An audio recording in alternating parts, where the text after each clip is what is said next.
Hello everyone, welcome back to Takshila Classes. I'm Vishal Tanwar and we are going to see today the Suez Canal Blockage news. So this news has been in the international affairs for quite a while and has created a lot much of buzz.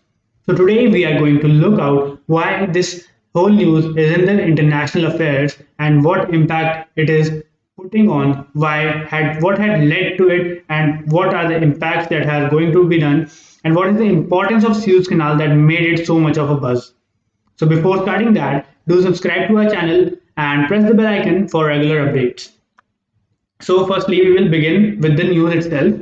The news was that a huge container vessel, that is MV Ever Given, it was the name of the vessel. It was finally freed on the 29th of March, 6 days after it got stuck diagonally into the canal, as you can see in the picture here over the right.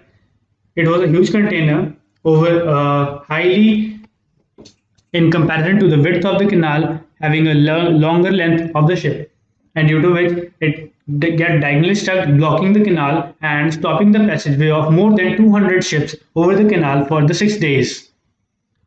The Suez Canal is itself located in this African and Asian tucked point between the Red Sea and the Mediterranean Sea. So basically, what is the importance of the Suez Canal? Why it has been into news so much? Now, first of all, it is the shorter passage cut that it is providing. Actually, the Suez Canal is an artificial sea level waterway that is running north to south across the isthmus of Suez from here to connect the Mediterranean to the Red Sea. In this picture, you can see here that the Sinai Peninsula is here and it is the Egypt country, and this is the Suez Canal. So before 1859, it was partially present. Basically, it was a smaller navigable way, but it was in the 1859 when the French and British together constructed this canal for the passageway. So now coming back to the distance part, the major trade between the Western Mediterranean region and the South Asian region is probably done through this canal, because the longer route going toward the Cape of the Good Hope takes a longer route around 14,000 kilometers, while taking this route via Red Sea from the Bab el Mandeb, you can see that it is only 7,400 some kilometers, nearly around 40% of the distance get reduced. See, so this is the importance why it has been in first. Also, this Suez Canal is one of the most heavily used shipping lanes, carrying over 12% of the world trade by volume. It is providing a crucial link for oil and natural gas and cargo being shipped from east to west, basically. If you can see India, it is importing lot much of barrels from these west Central Asian region and using this passageway as well. And also, as you can see here, I told you that Egypt is lying over there. Egypt is the country that is controlling the canal, and hence the taxation brings around 12% to the economy of Egypt. So, therefore, it is a huge source of income for Egypt itself. Now, before proceeding, let's see the history of Suez Canal, how it was built. Actually, the canal has existed in the 1887 BC as well, and small ships were being navigated through that. But it was in the 1858 AD when the French and the British together collaborated to make a passageway for proper trade and easier navigation, basically a faster navigation route. The French diplomat and engineer Ferdinand de Lesseps convinced the Egyptian Viceroy Pasha, the person you can see here, to construct a canal linking the two seas properly. And henceforth, the Suez Canal Company was given the contract for constructing and operating the canal for 99 years, after which the ownership will be transferred to the Egyptian government. But what happened in the 1954, facing the pressure from Egyptian nationalists, the two countries signed a 7-year treaty that led to the withdrawal of British troops that were assembled there for the navigation and control. Finally, in 1956, the President Albert Nasser nationalized the Suez Canal to pay for the construction of a dam in the Nile, which created a war between UK, France, and Egypt. So this was the history, and after that, the canal has seen five major blockades due to the war and other conditions, and this is the sixth time it has been blocked. So this was the history and location maritime of the Suez Canal. Now let's get back to the news. What was the thing in the bus? So basically, this is a huge ship. As you can see, the excavator is so tiny in front of it. It got stuck in the up level, and this was to be put out of that area. Now, what happened? The main cause for the high winds and sandstorm were the reason. As you might be just thinking about what had led to this stucking of the ship. So basically, nothing has happened. The winds were so high, and the sandstorm from there, due to the various local winds blowing, put a lot much of sand that made the navigation very difficult for the captains to move the ship, and it was moving diagonally and got stuck over here. It went into this, and after the navigation got altered, it started flowing diagonally and got stuck into this place. Now this place has been blocked, and ships over from the Mediterranean was given a signal to stop over there, while some were navigated in between like points and this here as in the Gulf of Suez. So around 200 ships were stranded because of this. Now you would be thinking इसको निकाला कैसे? There are lot many things were happening out there to pull this out, because it was a huge ship containing around $9 billion trading consignment and a huge load. So basically, pulling out it from the shore was not very easy. An excavator was used to put out the mud over from there and free the ship, along with some of the ferry ships, as you can see here in the slide, that these Boeing ships are trying to pull the ship out of that place by putting the pressure and pulling them out. So now, finally, this was taken out. The ship was brought back to the floating area and has been released on 29th of March.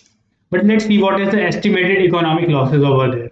Now there are around, I've told you, 200 ships were already stuck on both sides, putting stress on the global supply chains. So basically, the whole of the supply chain between East and the West was disturbed due to this. Now, according to some estimates, this is the blockage has caused 12% of global trade and the holding up of trade value of $9 billion per day. See, this was the major problem over here. And based on the estimated cargo, shipments that were halted or delayed due to the blockage, the total trade loss has been estimated around $54 billion. So a huge amount of loss is over there. Other than that, it was costing Egypt near about $2 million a day because of blockade, as the taxes were being stuck. No passaging of ships was there, and it was causing a lot much to the Egypt as well. 10% of the sea trade passes through the Suez Canal only. So international trading ships passes through Suez Canal, and 10% of the consignment is the quantity over here. See, the Evergraven was lodged here, and there was a big conjunction over this and this side. The ship was pulled by tugboats, and ship have to drain the water serving as ballast. So it was this way, this procedure was there, pulled back and excavated from here. The mud was excavated, and this was pulled back to get it streamlined.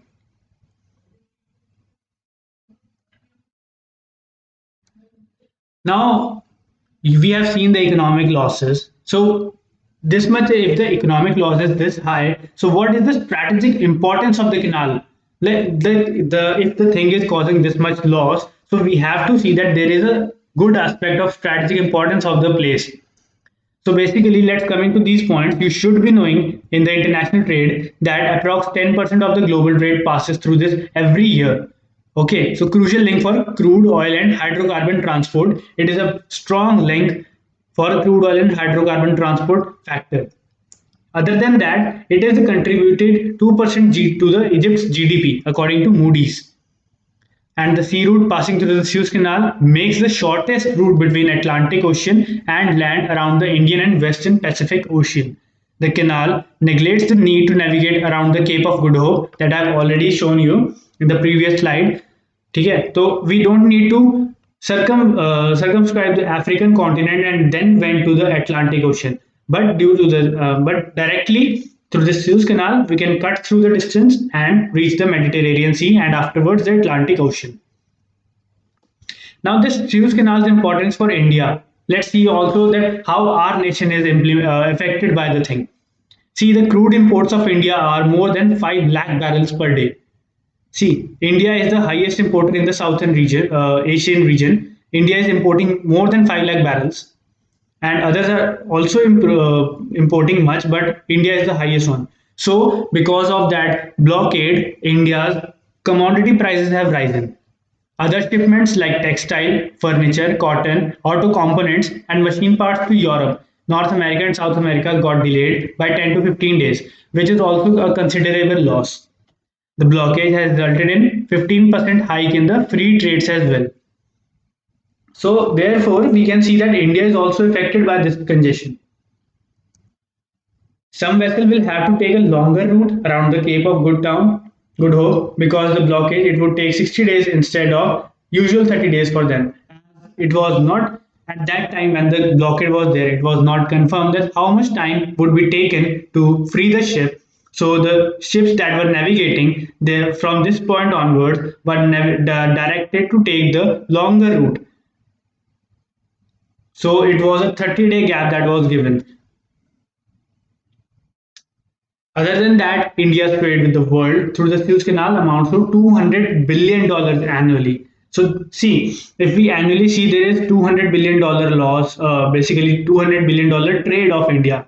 So, counting it by 365, you can see that per day loss of India is also very huge here. So we and this also affects your share markets and other mutual funds as well, because these liquidity markets are also dependent on the trade that is being happening between the countries and the companies. So this is how a trade blockage can affect the grassroots levels as well. So here was the all of the story about the Ever Given, how it was struck and how we pulled it out. The trade was freed and the things that were you have to know about the Suez Canal. The all were there.